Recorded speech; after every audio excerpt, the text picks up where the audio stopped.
গল টেস্টের চতুর্থ দিনে শ্রীলঙ্কাকে দ্রুত অল আউটের চেষ্টায় বাংলাদেশ, তবে গলার কাঁটা হয়ে আছেন সেঞ্চুরির পথে থাকা কামিন্দু মেন্ডিস। মধ্যাহ্ন বিরতি পর্যন্ত টাইগারদের চেয়ে 30 রানে পিছিয়ে আছে লঙ্কানরা। এই মুহূর্তে গল ইন্টারন্যাশনাল ক্রিকেট স্টেডিয়ামে আছেন রিপোর্টার তারেক হাসান শিমুল। সবশেষ খবর জানতে সরাসরি চলে যাচ্ছি তার কাছে। শিমুল, এখন পর্যন্ত আসলে বলা চলে যে অনেকটা লিডের দ্বার প্রান্তেই চলে গেছে শ্রীলঙ্কা, এবং বাংলাদেশ প্রথম ইনিংসে যে বড় একটা সংগ্রহ দাঁড় করিয়েছিল সেটি কিন্তু আসলে বোলারদের যে আসলে যদিও আসলে উইকেটে খুব বেশি একটা কোনো সুবিধা ছিল না বোলারদের জন্য, এবং কি যেই সুযোগটা শ্রীলঙ্কান ব্যাটসম্যানরা নিয়েছে এবং কি 465 রান কিন্তু তার স্কোর বোর্ডে জমা করেছে। যদিও 6টি উইকেট পড়েছে, আজকের সকালে কিন্তু 2টি উইকেট তুলে নিয়েছে বাংলাদেশের বোলাররা। ধনঞ্জয় ডিসিলভা যিনি লঙ্কান অধিনায়ক, এবং কি পাশাপাশি যদি বলি কৌশল মেন্ডিস, এই 2 উইকেট তুলে নিতে সক্ষম হয়েছে।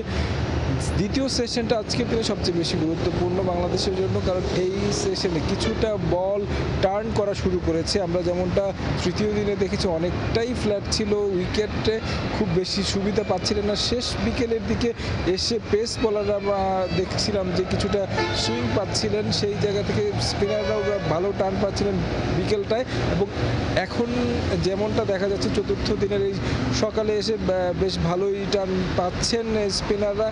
বাংলাদেশের জন্য সেকেন্ড সেশনটা ইম্পর্টেন্ট এই কারণেই যে এই যেই 4টি উইকেট রয়েছে শ্রীলঙ্কার, এই 4টি উইকেটকে যত দ্রুত তুলে নিতে পারে, যদি বোর্ডে কিছু লিড থাকে সেই জায়গায়, যেটা যেমনটা আমরা দেখেছি মাত্র 30 রান দূরে লঙ্কানরা, বা এই এখন পর্যন্ত যে রানটা তারা সংগ্রহ করেছে সেই যদি এই লিডটা ধরে রাখতে পারে বাংলাদেশ, সেক্ষেত্রে কিন্তু একটা সুবিধাজনক অবস্থায় থাকবে। এবং পরবর্তী সেশনে যখন বাংলাদেশ ব্যাটিং করতে নামবে, অর্থাৎ দ্বিতীয় ইনিংসে যখন বাংলাদেশ ব্যাটিং করতে নামবে, তখন কিন্তু যদি এই টেস্টে ফলাফল পেতে হয় বাংলাদেশকে, ফলাফলের জন্য বাংলাদেশ লড়াই করে, সেক্ষেত্রে কিন্তু দ্রুত রান তুলতে হবে, স্ট্রাইক রেট বাড়িয়ে নিয়ে রান করতে হবে। কারণ যেমনটা শ্রীলঙ্কা দেখেছি প্রায় 1.5 দিনেরও কম সময় খেলে কিন্তু বাংলাদেশের রানের কাছাকাছি এরই মধ্যে চলে এসেছে শ্রীলঙ্কা। তো আমার কাছে গল থেকে এই ছিল সবশেষ খবর।